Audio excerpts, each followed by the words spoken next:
models the after-death state. It may do more than model it. It may essentially reveal the nature of it, that our mind, what we each call our mind, can be, the modalities of appearance and understanding can be shifted so that we see it within the context of the one mind. And then problems like the existence of extraterrestrials and that kind of thing become trivial, because the one mind that I'm talking about contains all experiences of the other. There is not the Newtonian universe deployed throughout the parsecs and kiliocosms of physical space and the interior mental universe. They are the same thing. We perceive them as unresolvable dualisms because of what is called, or what I call, a code, the quality of the code, meaning the language we use to discuss this problem has these built-in dualisms. This is a problem of language. All codes have code qualities except the logos. The logos is perfect, and therefore it partakes of no quality other than itself. But so long as you map with something other than the logos, there will be code qualities. And the dualism built in to our language makes the death of the species, the death of the individual, these seem to be opposed things. Likewise, the problems biology and by extrapolation exobiology pose by examining the physical universe versus the angel and demon-haunted world that death psychology is reporting on is again set up as a dichotomy. All that is needed to go beyond an academic understanding of what I've been saying is to have the experience of this tryptamine-induced ecstasy. In other words, for reasons which I leave to my brother, the tryptamine molecule has this unique property of releasing the structured self into the over-self. And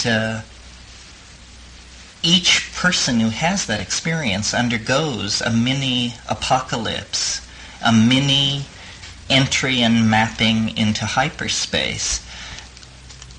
For society to change in this direction, nothing is necessary except for this experience to become an object of general concern.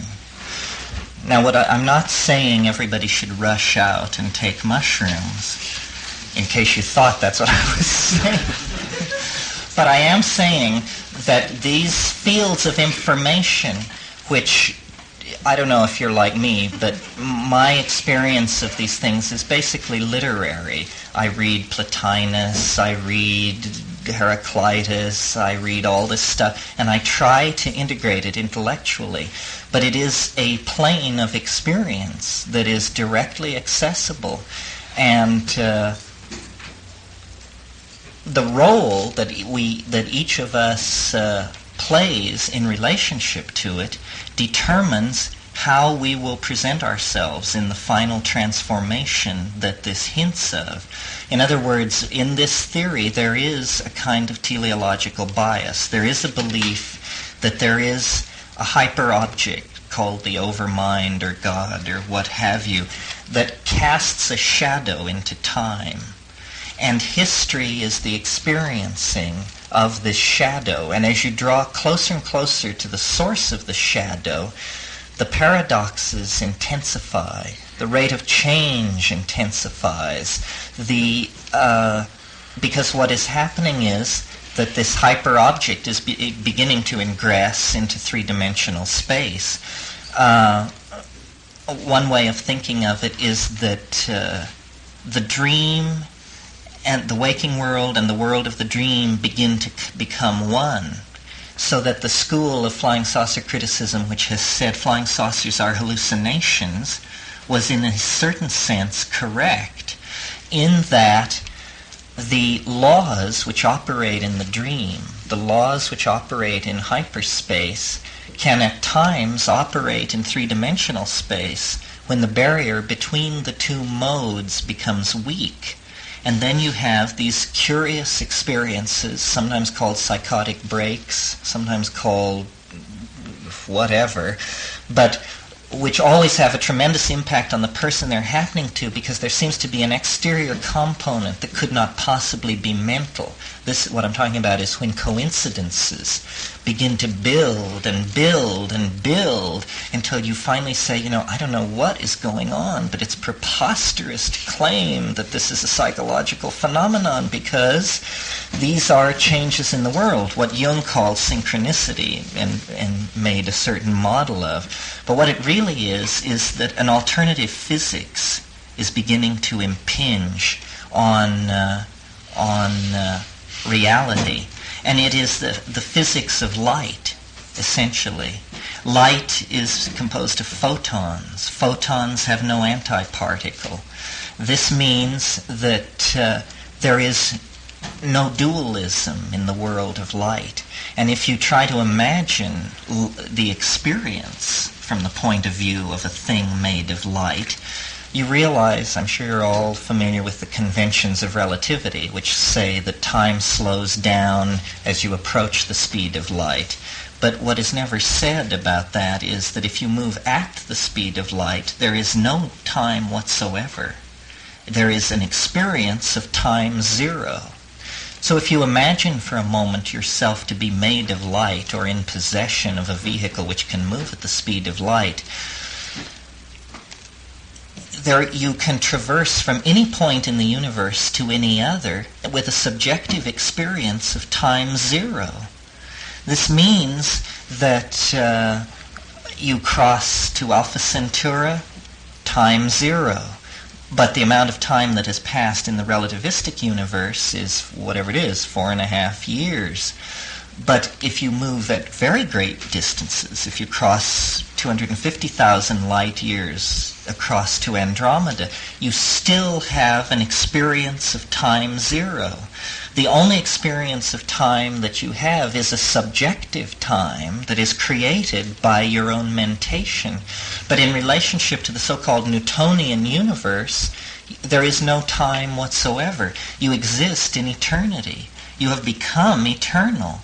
Now, of course, the universe is aging at a staggering rate all around you in this situation, but you perceive it as a fact of the universe, the way we perceive Newtonian physics as a fact of this universe. So you have essentially translated into this eternal mode that I mentioned, time as the moving image of eternity. You are then away from the moving image. You exist in this static mode. I believe that this is what technology pushes toward, and that there is no opposition between, ecological balance and the people who want to leave the planet, and the hyper-technologists and the hyper-naturalists. All of these are red herrings. The real historical entity which is becoming imminent is the human soul, and it is the monkey body has served to carry to this moment of release, and it will always serve as a focus of self-image, but it will exist in a world made by the human imagination. This is what the return to the Father, the transcendence of physis, the rising out of the Gnostic universe of iron that traps the light, all these metaphors, this is what it means. It means release into the human imagination. Very shortly, as it were, a dry run for this phenomenon will take place in the form of space exploration and space colonies, because there the coral reef-like animal called man that has extruded technology all over the surface of the earth will be freed at last from the constraints of anything but his own imagination and the limitations of materials, so that, for instance, the earliest space colonies of course, there will be an effort to duplicate the ecosystem of Hawaii and this and that. These exercises in ecological understanding to prove you know what you're doing. But as soon as this is under control, we will be released into the realm of art, which is what we have always striven for. We will make our world, all of our world, and the world we came from will be maintained as a garden. But what Iliad indicated as these endless metaphors of self-transforming flight will be realized momentarily as the technology of the space colony. What is lining up right behind that, of course, is the fact that the transition from Earth to space is a staggeringly tight genetic filter, a much tighter filter than any previous frontier ever has been. Even the filter, the genetic demographic filter represented by the New World, it's said that, the vitality of America is because only the dreamers and the pioneers and the schemers made the trip across. This will be even more true of the transition to space, and the technological conquest of space will set the stage then for the interiorization of that metaphor and the conquest of inner space and the collapse of the state vectors associated with this technology deployed in Newtonian space. And then man will have become more than dirigible. I think a break here is maybe in order. Let's have a break.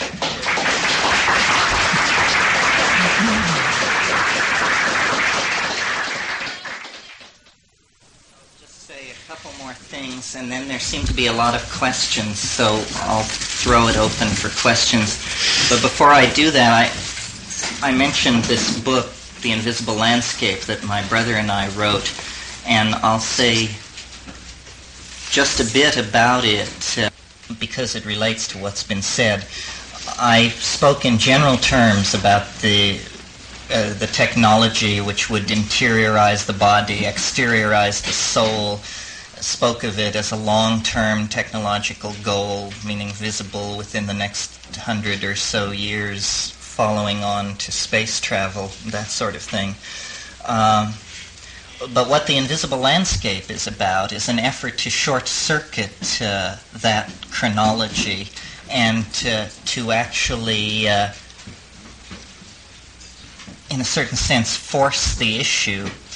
It's the story, or rather it's the intellectual underpinnings of the story of an expedition to the Amazon by my brother and myself and several other people in 1971, in which my brother formulated an idea that involved using harmine and harmaline. These are compounds which occur in Banisteriopsis caapi, which is the woody vine that is the basis for ayahuasca. And ayahuasca is one of these plant hallucinogens that releases you into this dimension I'm discussing.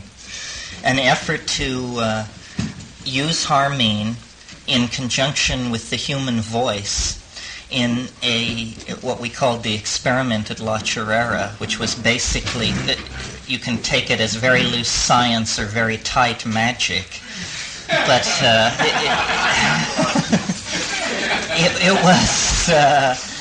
it was an effort to use sound to charge the molecular structure of these harmine molecules metabolizing in vivo in the body in such a way that they would bind preferentially into certain molecular structures. Our candidate at the time was DNA.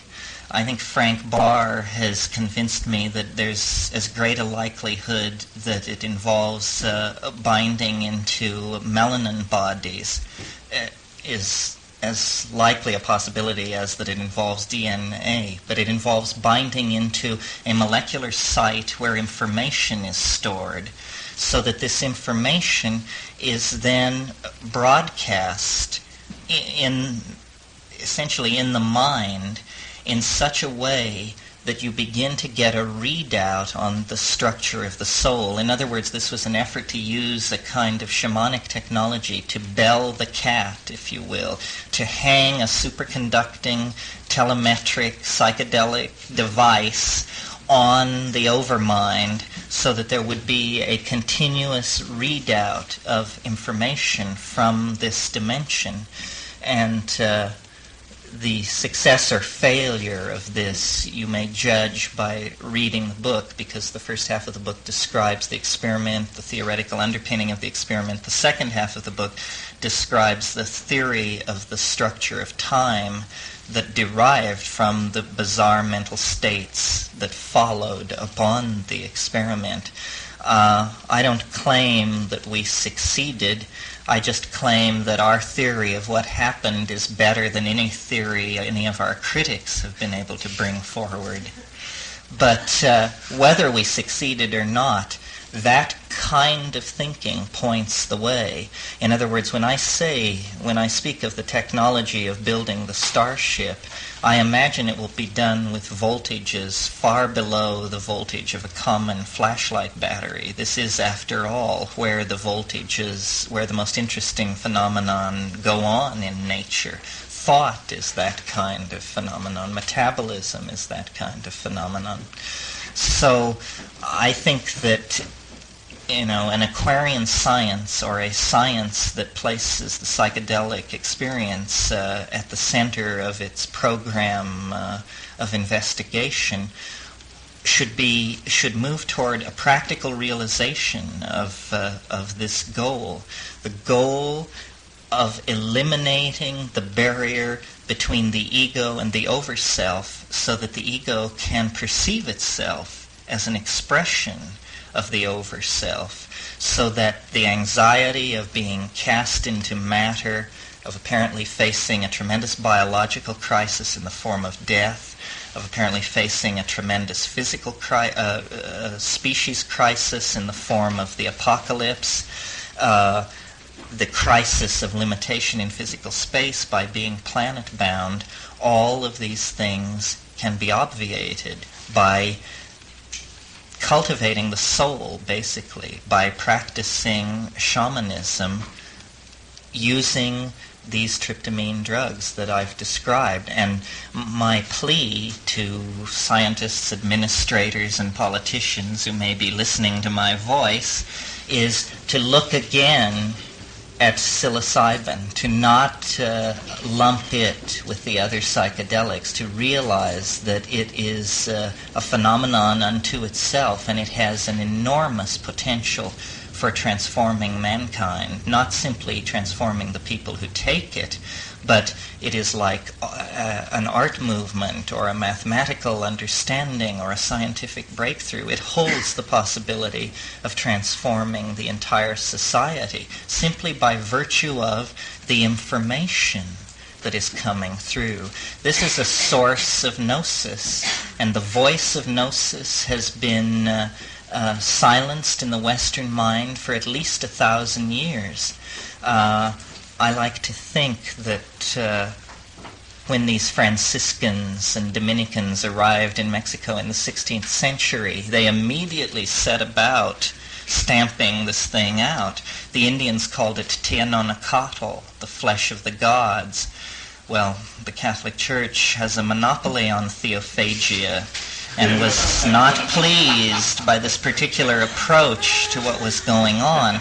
Now, 300, 400, whatever it is, years after that initial contact, I think that that Eros, which retreated from Greece and retreated from Europe with the rise of Christianity, retreated to the mountains of the Sierra Mazateca, essentially, and then was finally pushed into seclusion there, it now reemerges in Western consciousness, and our institutions, our epistemology, all of these things are so shakily founded and so misconstrued that with the help of shamanically inspired personalities, we can release this thing once again I mean, the Logos can be unleashed once again, and the voice that spoke to Plato and Parmenides and Heraclitus, that voice can speak again in the minds of modern people.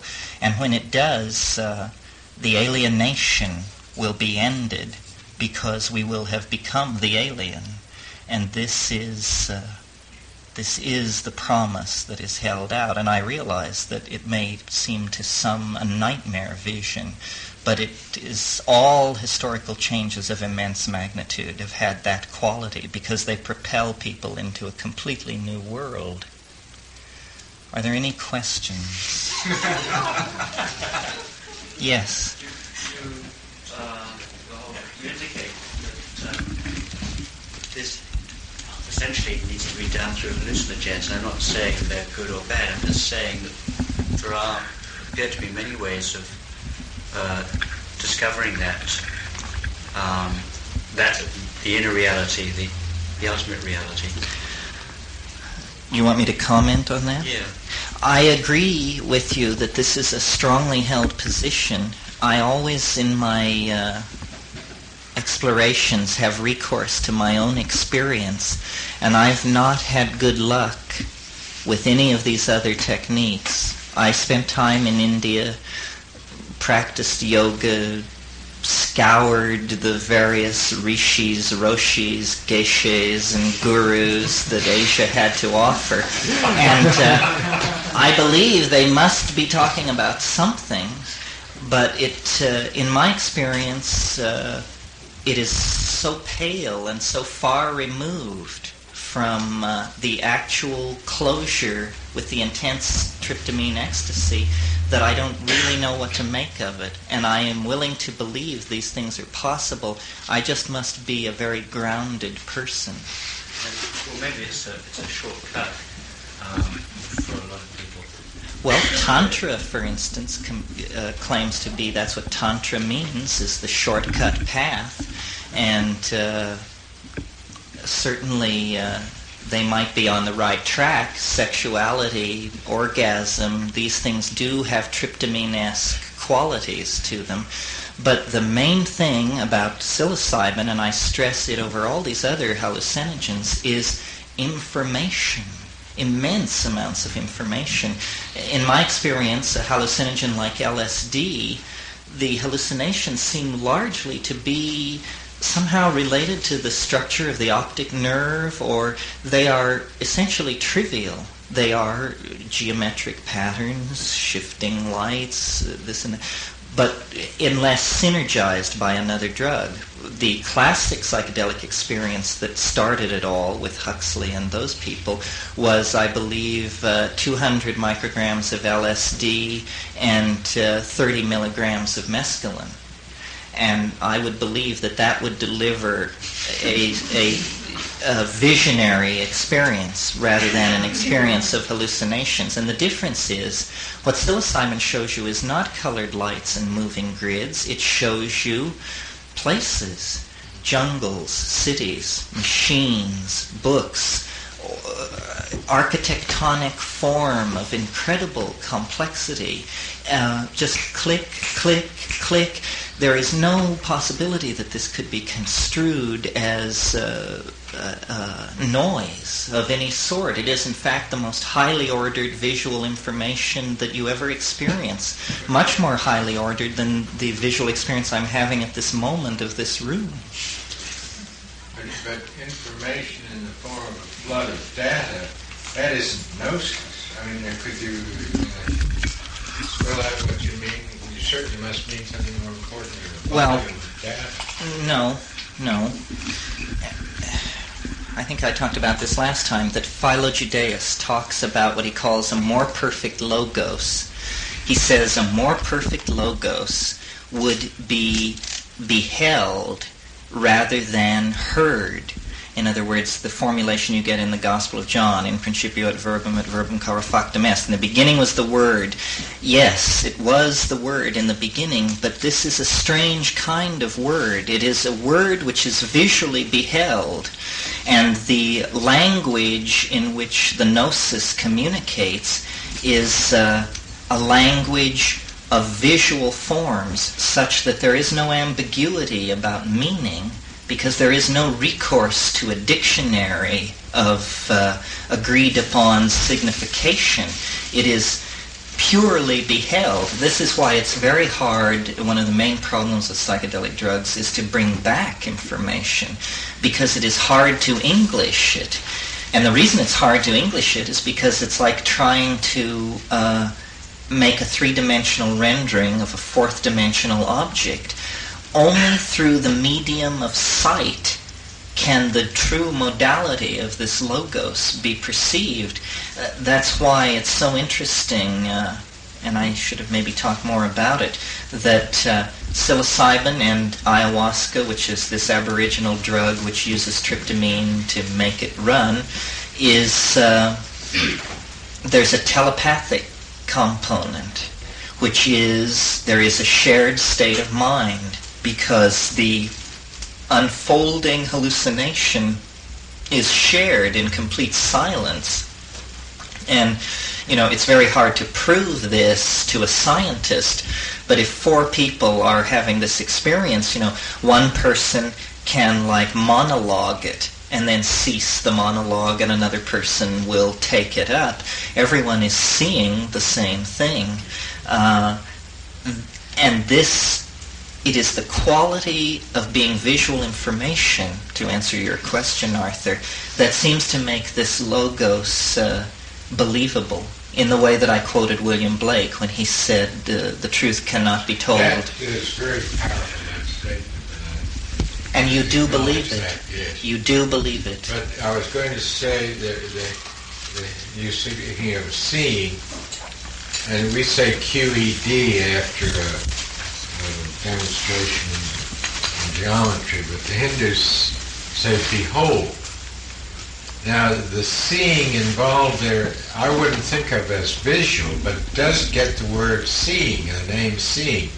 You somehow, your whole, I wouldn't say mind, your being resonates. I like to use the term recognize. Mm-hmm. You see that, let's say, this is the same thing as the other thing. And I don't know whether it's seeing, but seeing is a good word, but it isn't, I wouldn't call it visual. No, well, it isn't exactly visual. I mean, again, to quote Philo Judaeus on the logos, he says that the logos goes from a thing heard to a thing seen without ever crossing through a quantized transition point. And yet this seems impossible. It seems a logical impossibility, because it is either one or the other. And yet, when you actually have the experience, you see, it is as though thought, which is heard, that's the recognition. The thought which is heard becomes more and more intense until finally its intensity is such that with there being no jump or glitch, you now are beholding it in a three-dimensional visual space, and you command it. And this is very typical of psilocybin. Yes? I have two questions. One, when you were talking in terms of the dialogue, I was wondering if you could kind of be more descriptive in that regard. And the other thing was, as far as the effects of this type of experience, especially over, say, a prolonged period of time on the body, and the body as an energy system, and how do you balance that, or how do you counteract possible negative effects? Okay, well, I'll take the last part first, which is about the body. I'm not an abuser. It takes me a long time to assimilate each experience, and I feel, I never have lost my respect for it. I mean, I really feel dread is one of the emotions that I always feel as I approach it, because I have no faith that my sails won't be ripped this time. I always make the metaphor, it's like sailing out onto a dark ocean in your little skiff. And, you may view the moon rising serenely over the calm black water, or something the size of a freight train may roar right through your scene and leave you clutching at an oar. And I don't know, astrology is maybe helpful in figuring out when to go and when not to go, but there needs to be a way to figure out when to go and when not to go. Now, your question about the dialogue, I mean this very literally. It speaks to you, you speak to it. It says things. I don't know how many of you have read the book that my brother and I wrote under pseudonyms called Psilocybin, the Magic Mushroom Grower's Guide. But in the introduction there's a rap which is all about I am old, 50 times older than thought in your species, and I came from the stars. Well, that's verbatim, you know. I just was writing it furiously. And sometimes it's very human. I mean, my approach to it is Hasidic. I rave at it. It raves at me. We argue about what it's going to cough up and what it isn't. And I say, well, look, you know, I'm the grower. You can't hold back on me. And it says, well, but if I showed you the flying saucer for 5 minutes, you would figure out how it works. And I said, well, you know, come through. I remember once I asked it, what was it? It has these many manifestations. Sometimes it's like Dorothy, sometimes it's like a very Talmudic sort of pawnbroker. And I asked it one time, what are you doing on Earth? And it said, well, you know, you're a mushroom, you live cheap. It's very... This was a quiet neighborhood till the monkeys got out of control.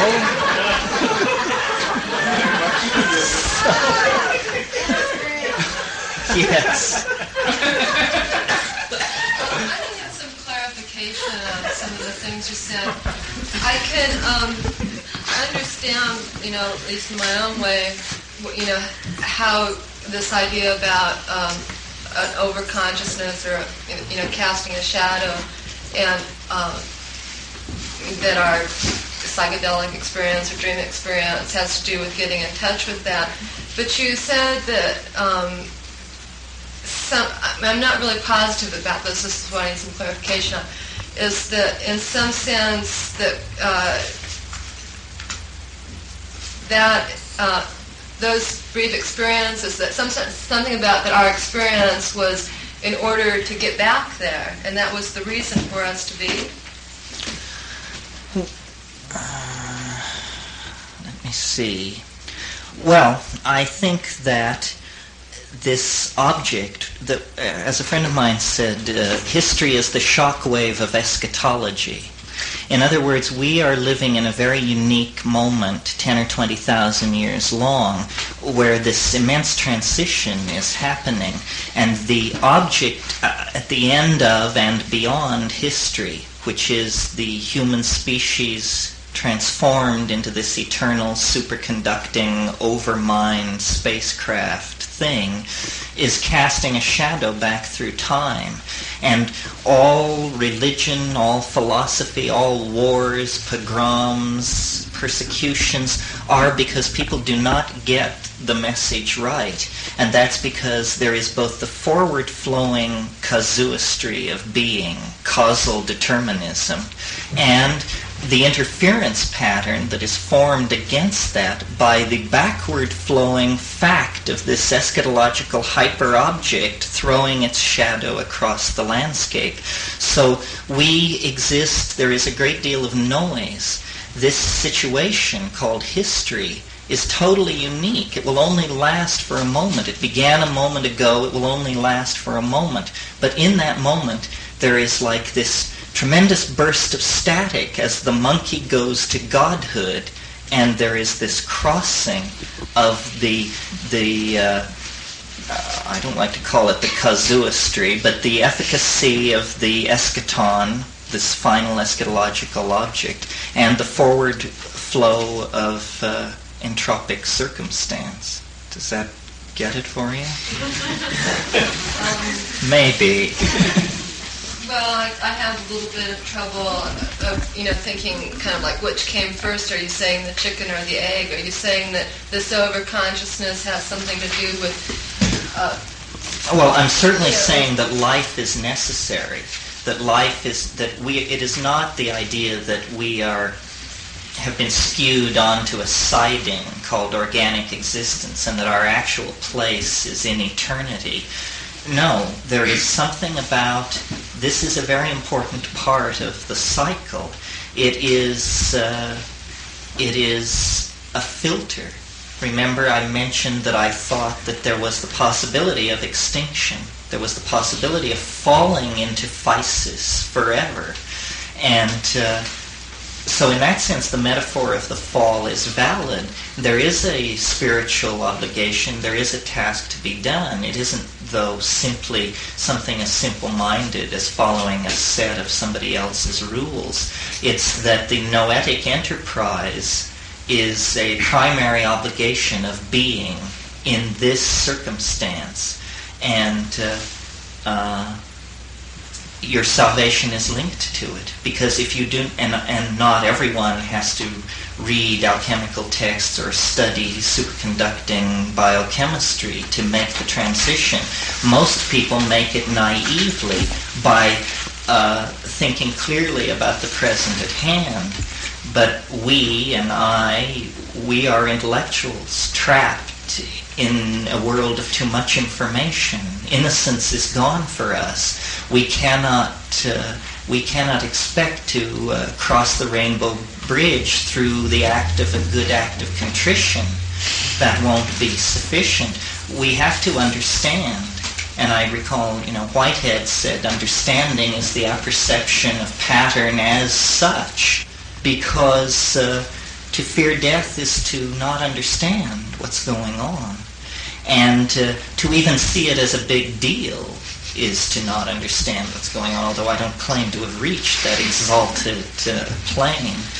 But cognitive activity is the defining fact of humanness. Language, thought, analysis, art, poetry, myth-making, these are the things that point the way toward the realm of being of the eschaton. That is what Joyce means when he says man may become dirigible. In other words, man may be released into a realm of pure engineering. The imagination is everything. This was Blake's perception. This is where we come from. This is where we're going. And it is only to be approached through cognitive activity, I think.